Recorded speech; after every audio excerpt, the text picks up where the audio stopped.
우리 아이 공부 시간 자체가 부족한 게 아닌 것 같은데 성적 안 올라서 고민인 분들 계시죠? 잠자는 시간도 부족한 것 같지는 않은데 수업 시간에 졸고 집중력 부족한 건지 멍할 때도 있는 것 같고, 사실 이게 제 이야기이기도 한데요. 제가 사실 삼수했거든요. 그때 진짜 새벽까지 열심히 하고 쉬는 날도 거의 없이 공부했는데 성적이 원하는 만큼 잘 안 올랐거든요. 혹시 우리 아이도 이런 상황이라면 한번 체크해 보세요. 애가 점심 먹고 오후만 되면 멍해진다, 밥 먹고 나면 졸음을 못 이긴다, 앉아있는 시간은 긴 것 같은데 실제로 집중하고 있는지는 잘 모르겠다. 이 내용들 우리 아이한테 해당된다면 아이 공부 의지만이 아니라 공부 체력 문제일 수 있습니다. 오늘 영상 끝까지 보시면 우리 아이 집중력이 왜 밥만 먹고 오후만 되면 무너지는지, 그리고 오늘부터 바로 바꿀 수 있는 방법까지 정확하게 알게 되실 겁니다.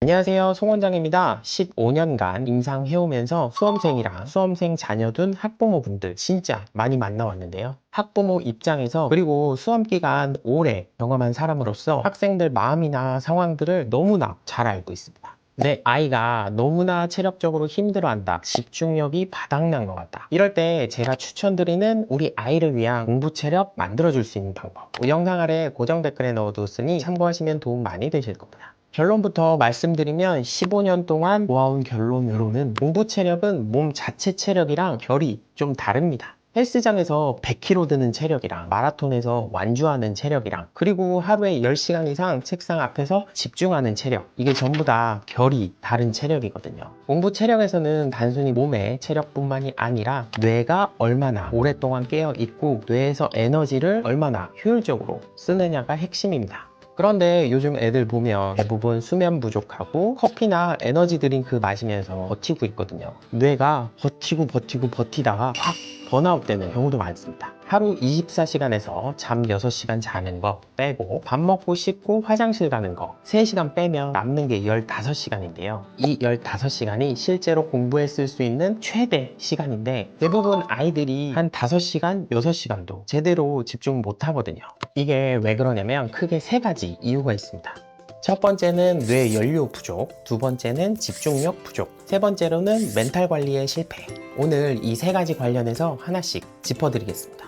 우리 뇌는 몸무게의 2% 정도밖에 안 됩니다. 그런데 하루 전체 에너지에서 20% 정도 쓰거든요. 생각보다 엄청나게 많은 에너지 쓰는 기관인데요. 그래서 내 몸의 연료 공급이 불안정해지면 집중력은 오후만 되면 확 지치기 시작해서 무너질 수밖에 없는 겁니다. 이건 애가 나태하고 게으른 게 아니라 뇌가 버틸 수 있는 연료가 없는 상태가 되는 건데요. 공복 상태에서 집중이 안 되거나 점심 먹고 나서 강하게 졸음 몰려오는 것도 다 비슷한 맥락입니다. 이럴 때는 3가지 기억해 주시면 되는데, 첫 번째로는 공부하기 전에 먹는 음식들을 좀 바꿔주는 게 좋습니다. 탄수화물, 과자, 에너지 드링크 이런 거 먹으면 인슐린이 올라가면서 혈당이 뚝 떨어지면서 뇌에 공급할 에너지가 없어지거든요.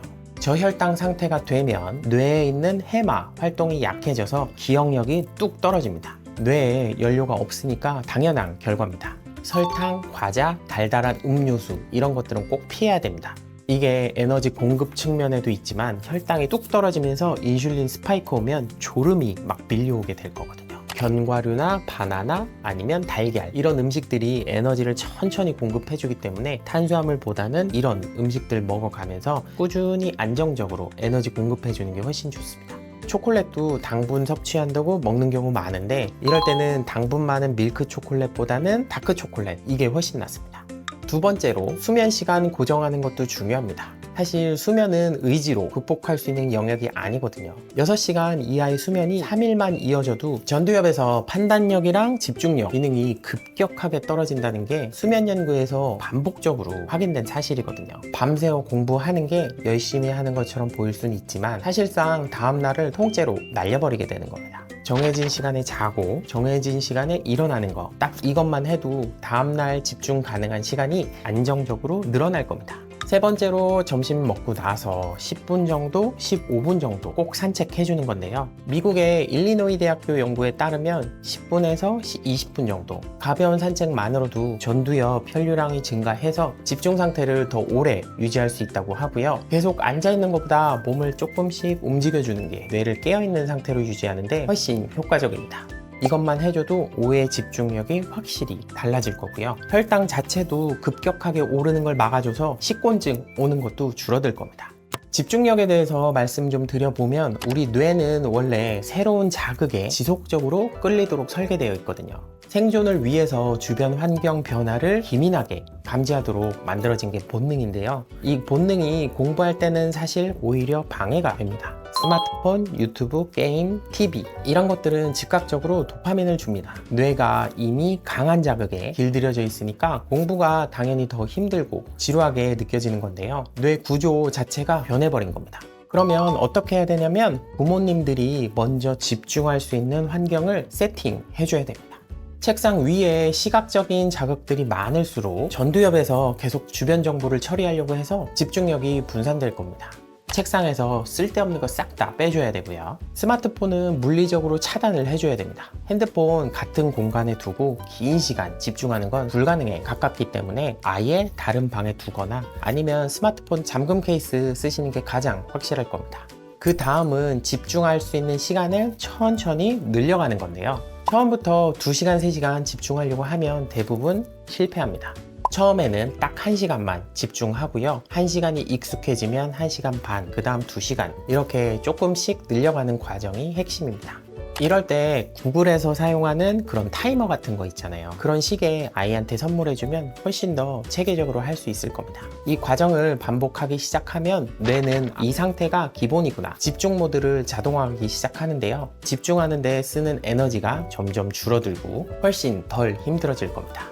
방해 요소를 줄인 환경, 그리고 이 시간을 천천히 늘려가는 훈련, 이 두 가지로 집중력은 자연스럽게 만들어질 수 있습니다.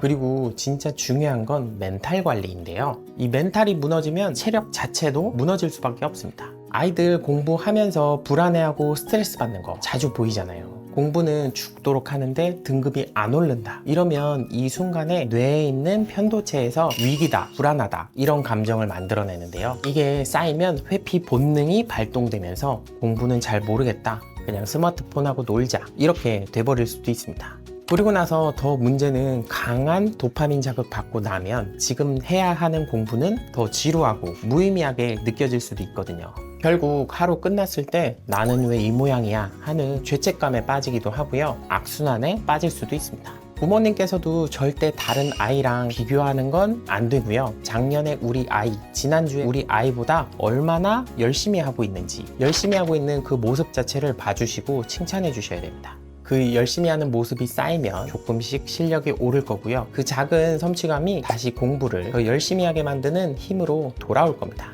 이 선순환이 쌓이게 되면 엄마가 부러워하던 그 1등급 친구랑 그 같은 눈높이에 설 수 있을 겁니다. 멘탈이 무너지면 집중력도 무너지고 체력도 무너집니다. 그러니까 멘탈 관리도 공부의 일부라고 생각하시면 됩니다. 오늘 말씀드린 내용 정리해 드릴게요. 공부 체력을 무너뜨리는 3가지 원인 그리고 해결책입니다.